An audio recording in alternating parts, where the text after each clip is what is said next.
Welcome to the Wake Up Call for the Soul podcast with Bill and Claire, where we go deep and wide on subjects intended to support our awakening to greater truth, beauty, goodness, freedom, joy, peace, harmony, and love. Anything interesting or different come up for you in the past week or so? I have been thinking, and I know it's on your list here, the topic of faith. That's been something I've been Mm. thinking about. Yeah. You want to share anything in terms of what's been coming up for you with regard to that word? Yeah, sure. So, I mean, obviously, I grew up um, in the church, and that word had, like a religious connotation to it. And now that I'm not really as active in that faith anymore. Um, I'm trying to figure out what it means to me. And sometimes I wonder, like, who or what exactly am I supposed to be having faith in right now? Especially if I don't believe in the Christian God the way that a lot of Christians do, or if I don't know what I believe right now. Um, and so that's kind of been on my mind, especially just with current events and everything going on. I keep thinking, like, am I supposed to be looking to some higher power? Am I supposed to be looking inward? Like, what's going on here? What am I supposed to be doing? Who am I calling out to? What am I doing? Who do I have faith in? So it's kind of just been topics around that idea. Hmm. Yeah. Yeah, cool.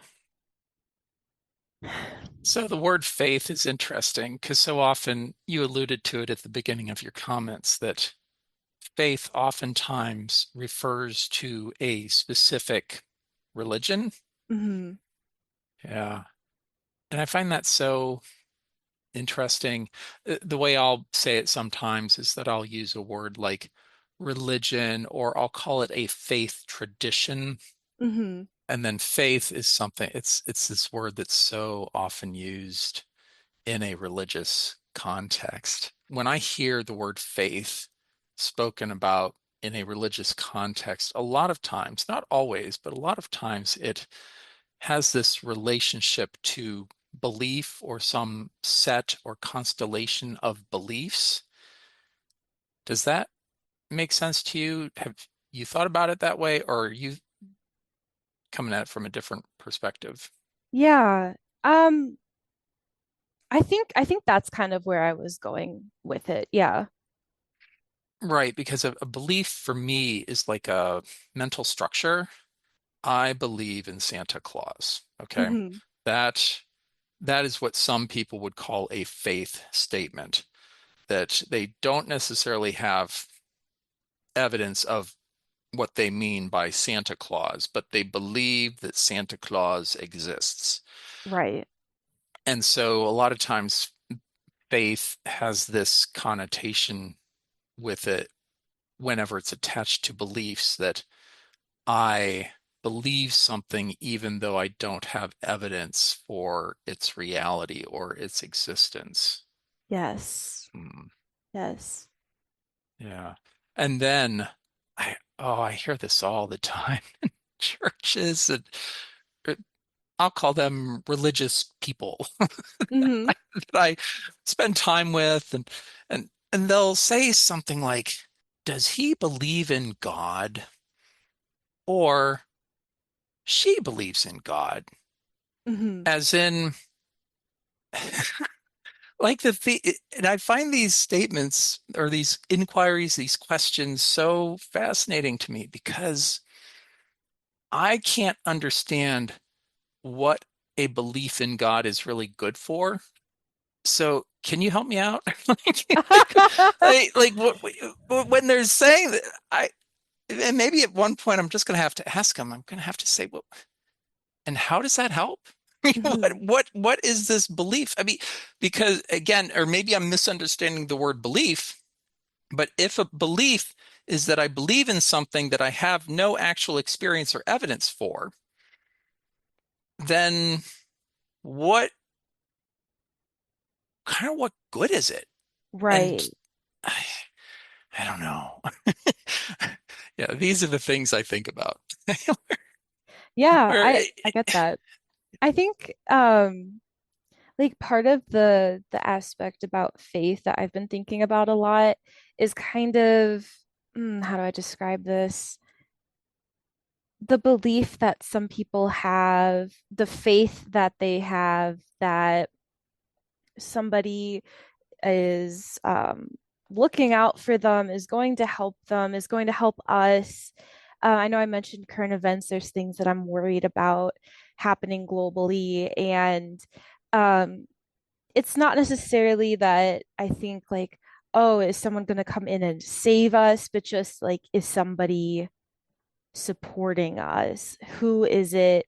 Who do I ask for help from? Kind of, if that makes sense, that's kind of where I'm coming from with that idea of like faith in um someone.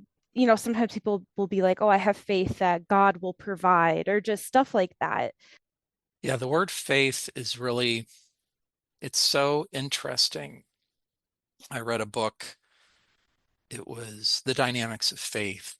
We read it in our adult Sunday school class at the church by Paul Tillich. And in that book, I had so many issues with Mr. Dr. Tillich's perspective on faith in that book.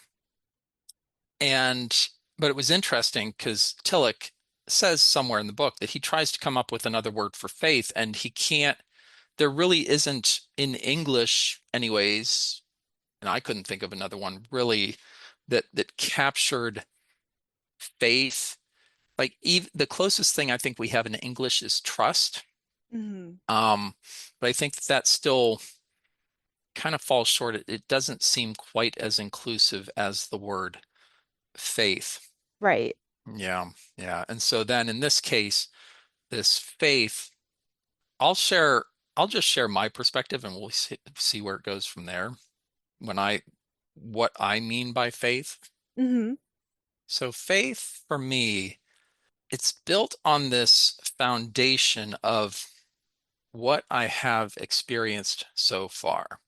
So every time that I have expressed my deep desire to source or what I deeply desire and require, I perceive that those expressed desires on my part are always responded to by source. I oftentimes experience the response to my heartfelt desires in real time. That's how I'm wired. I'm blessed that way. Wow. And the way that I perceive these things usually is with I perceive something new and different coming into me, changing me. For example, it has different expressions or modes.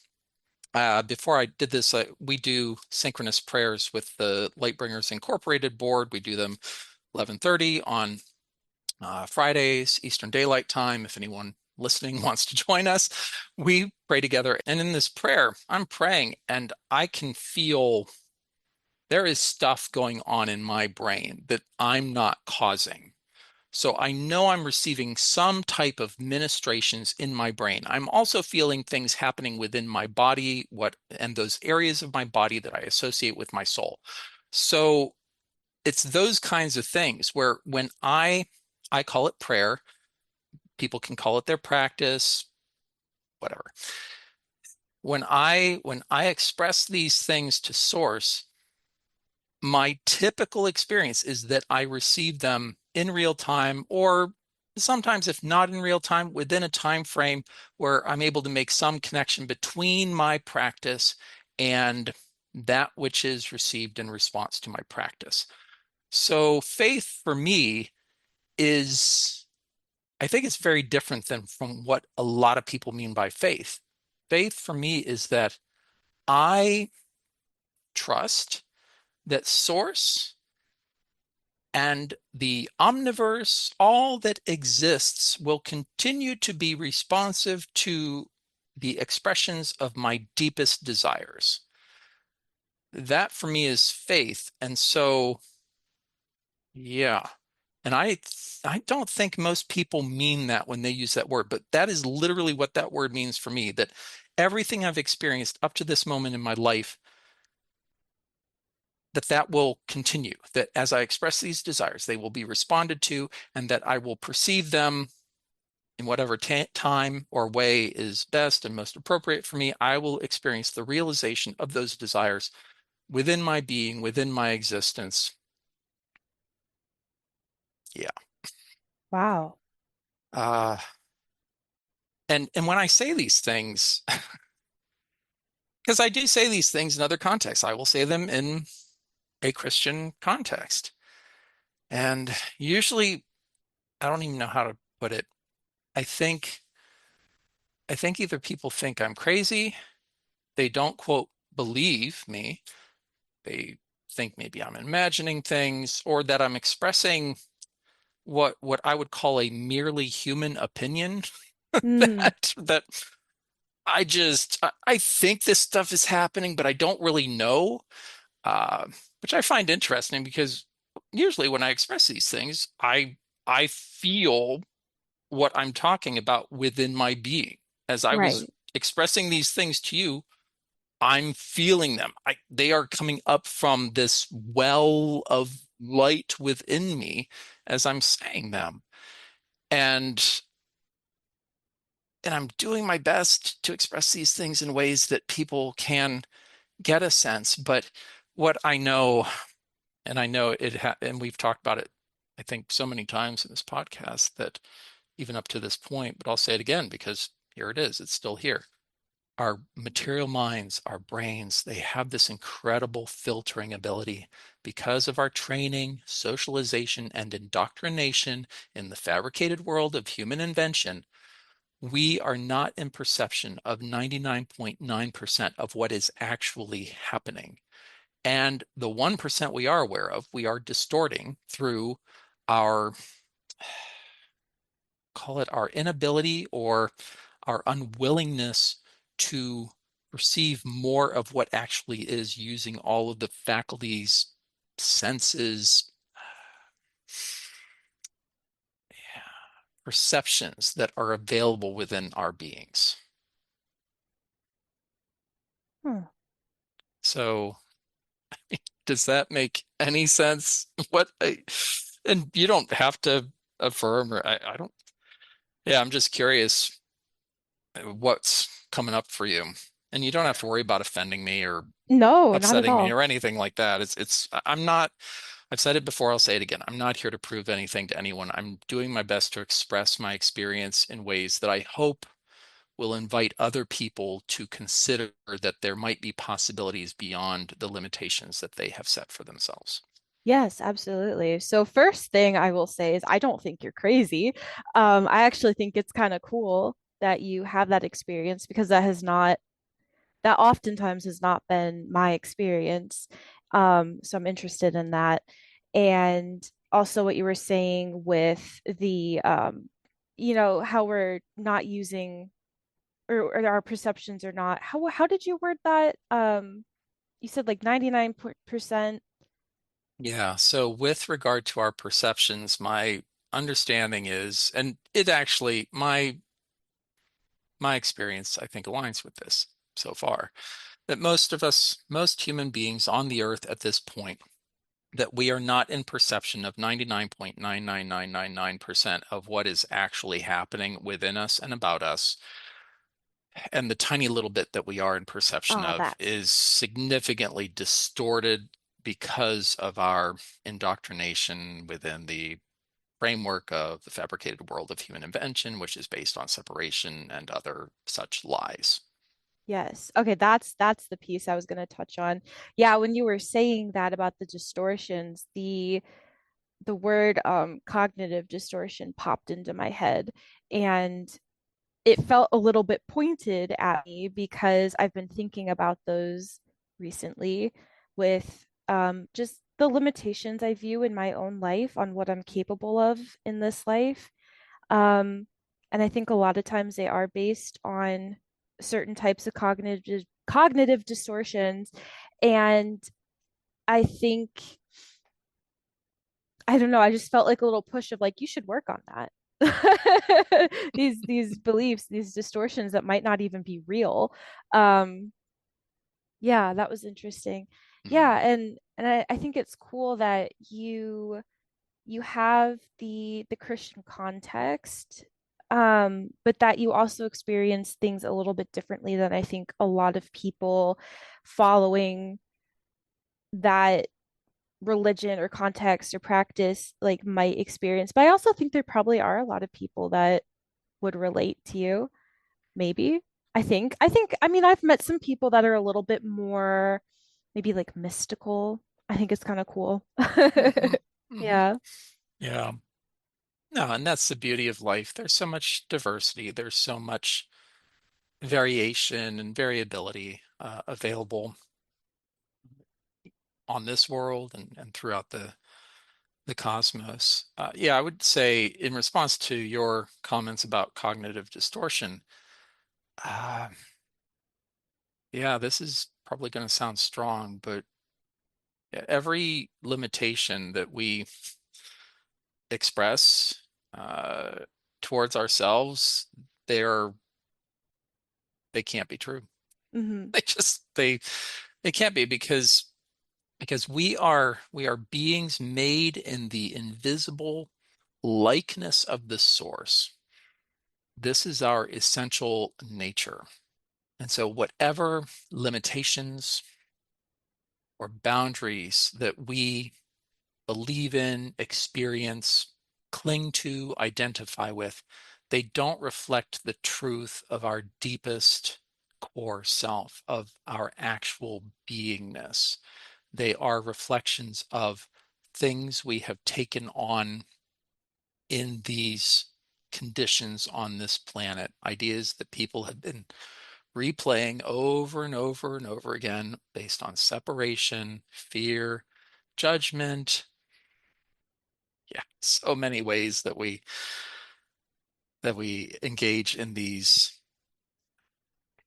games, really unpleasant games where we tell ourselves what is not possible, what is or isn't real, who we really are or really aren't, and all of the resistance everywhere in between all of those possibilities. I've always had this sense, and I think it's been called throughout time over the past several decades, the human potential movement.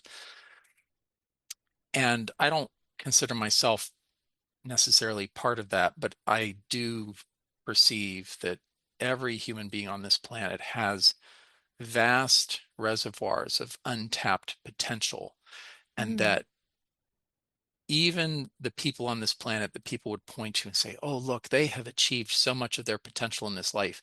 Even those people, whoever people might point to as examples of achieving some exceptional level of achievement or potential in their lives, all of those people, they're just scratching the surface of what's actually possible within and through their own unique expressions of beingness.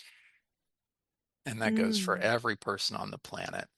And it goes to every person on this planet, regardless of physical ability, regardless of intellectual ability, regardless of particular mental health statuses, because, and I can say these things because the true core of each person's being, it is not their material body, it is not their brain, it is what I call the soul, the core self. It is that aspect of beingness that has the ability to express itself in such a vast and multidimensional way that those material things, they can impact somewhat the expression of the soul in this life, but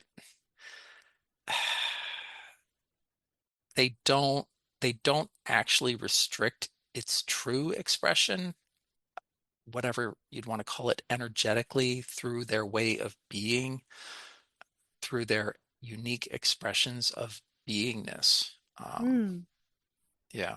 And so people all the time, they'll be like, well, this isn't possible because of this, this, and this. And it's like, okay, yeah, and I know, I mean, I worked in the field of intellectual disabilities, and so we worship the intellect in our society, Yeah. and so people with intellectual disabilities typically are at the bottom of pretty much any socially constructed ladder you can think of in our world, because they don't have these intellectual abilities. And yet, from my personal experience with people with significant cognitive intellectual disabilities, in a lot of the cases, these folks I'm talking to, spending time with, that shoot, the state is paying me to support, they get life and love so much better than I do. They Hmm. actually have a clue about what really matters.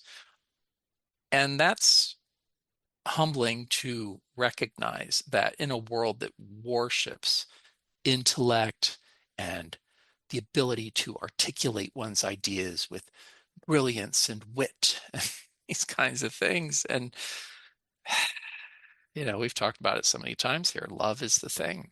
And the soul, regardless of its material conditions and circumstances, has the ability to radiate love and light and expressions of goodness and truth and beauty in ways that no highly developed intellect on this planet can or will ever be able to express. Mm. Interesting.